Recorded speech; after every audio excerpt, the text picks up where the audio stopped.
आप देख रहे हैं पहचान कहानी का 5वां और आखिरी भाग। 10 दिन बाद सगाई की डेट फिक्स हो जाती है। सभी लोग जोर शोर से तैयारी में लग जाते हैं, पर रुक्मणी जरा भी इंटरेस्ट नहीं लेती। कोई समझाता तो उसे उल्टा ही जवाब मिलता, इसलिए सभी उससे बात करने से कतराने लगते हैं। सगाई वाला दिन आ जाता है। पूरी तैयारी हो चुकी है। सभी को 5 बजे नियत समय पर होटल में पहुंच जाना है।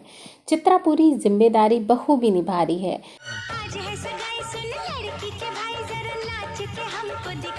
कार गेट पर तैयार है। चंदन आवाज लगाता है, चित्रा आओ, हम दोनों को थोड़ा पहले पहुंचना होगा।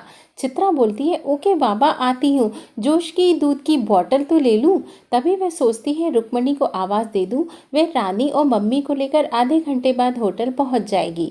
जैसे ही घर के जीने पर ऊपर पहुँचती है, वहीं से उसका पैर फिसलता है और वह क्षण भर में नीचे आ गिरती है। सर में काफ़ी चोट आ जाने की वजह से वह तुरंत बेहोश हो जाती है। चंदन शोर सुनकर अंदर आता है। अंदर का नज़ारा देखकर भौचक्का रह जाता है। चिल्लाकर चित्रा को उठाता है, जो बुरी तरह लहूलुहान हो चुकी थी। वह फटाफट चित्रा को लेकर सिटी हॉस्पिटल पहुंचता है। वहां इमरजेंसी में एडमिट कराया जाता है। डॉक्टर उसे आईसीयू में भर्ती कर लेते हैं। सिटी स्कैन से पता चलता है कि चित्रा के सर में अंदरूनी चोटें आई हैं और वह बेहोश ही रहती है। डॉक्टर तुरंत ऑपरेशन के लिए बोलते हैं। चंदन बहुत परेशान हो जाता है और उसे कुछ भी सूझ नहीं रहा होता है कि वह क्या करे। चित्रा की कंडीशन अंडर डेंजर बताई गई है। दादाजी, मम्मी और पापा आपस में बात करते हैं कि अचानक वह फिसल कैसे गई। तभी गांव से चाचा का बेटा रतन, जो 12 साल का था, बताता है कि रुक्मणी दीदी ने जीने पर जानबूझकर पानी फैला दिया था।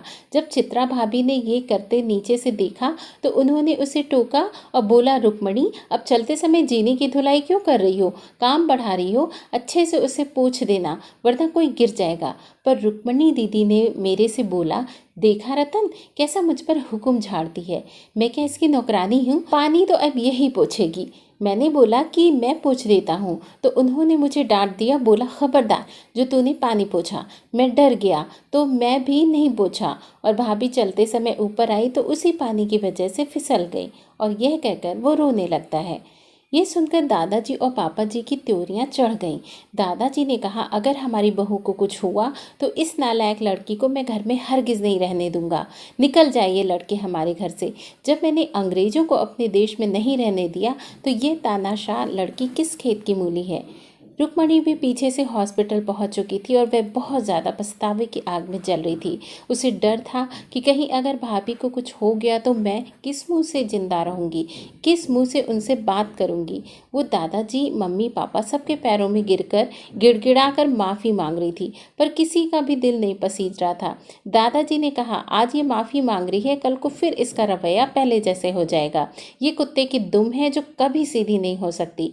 रुक्मणी फिर गिड़गिड़ाते हुए बोलती है, दादाजी, एक बार आप मुझे माफ़ कर दीजिए, फिर मैं ये घर हमेशा के लिए छोड़कर कहीं दूर चली जाऊंगी। दादाजी बोलते हैं, मेरी बहू होश में आ जाए तो उससे माफ़ी मांगना।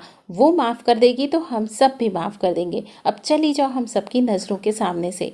रुक्मणी रोते हुए घर वापस चली जाती है। सगाई की रस्म रोक दी जाती है। मेहमान वापस अपने घर को चले जाते हैं। 5 घंटे के अथक प्रयास के बाद ऑपरेशन सक्सेसफुल हो जाता है। अगले दिन शाम को चित्रा को होश आ जाता है। 1 हफ्ते एडमिट रहने के बाद चित्रा डिस्चार्ज होकर घर वापस आती है। सगाई की डेट चित्रा के ठीक हो जाने तक पोस्टपोन हो चुकी थी। सबको घर की बहू के जल्द से जल्द ठीक होने का इंतजार था। चित्रा के घर वापस आने पर रुक्मणी उसके पैरों में गिरकर माफ़ी मांगती है। चित्रा उसे तुरंत गले लगाकर प्यार से बोलती है, अरे ये क्या, नन का स्थान हमेशा ऊपर रहता है। मेरे पैरों में गिरकर क्यों मुझे पाप का भागी बना रही हो? और ये माफ़ी वाफ़ी कैसी? तुम्हें तो हमेशा मैंने अपनी छोटी बहन और सहेली माना है और तुम भी मुझे भाभी ना समझकर सहेली बना लो और अपना व्यवहार, सोचने समझने का नज़रिया बदलकर एक परफेक्ट लड़की बन जाओ। गुस्सा और जलन इंसान को बर्बाद कर देता है। रुक्मणी चित्रा से वादा करती है कि वह अपने आप को बिल्कुल बदल कर रहेगी। दोनों के आपसी प्यार को देखकर परिवार वाले खुश हो जाते हैं और दादाजी फक्र से चंदन को कहते हैं, बेटा, बहुत अच्छा किया जो तुम चित्रा जैसी मॉडर्न बहू लाए, वरना कोई गांव की या कम पढ़ी लिखी लड़की होती तो ना जाने इस सिचुएशन को कैसे हैंडल करती। मुझे नाज है तुम दोनों पर। अब पूरा परिवार खुश हो जाता है और एक बार फिर सब हंसी खुशी से रानी की एंगेजमेंट की तैयारी में जुट जाते हैं। आखिर इतने सालों बाद चित्रा को उसे आज अपनी खुद की पहचान मिल ही गई। कहानी को पूरी देखने के लिए बहुत बहुत धन्यवाद। मेरे चैनल पे और भी बहुत सारी कहानियां हैं जिसे आप देख सकते हैं, तो चैनल को सब्सक्राइब जरूर करें। धन्यवाद।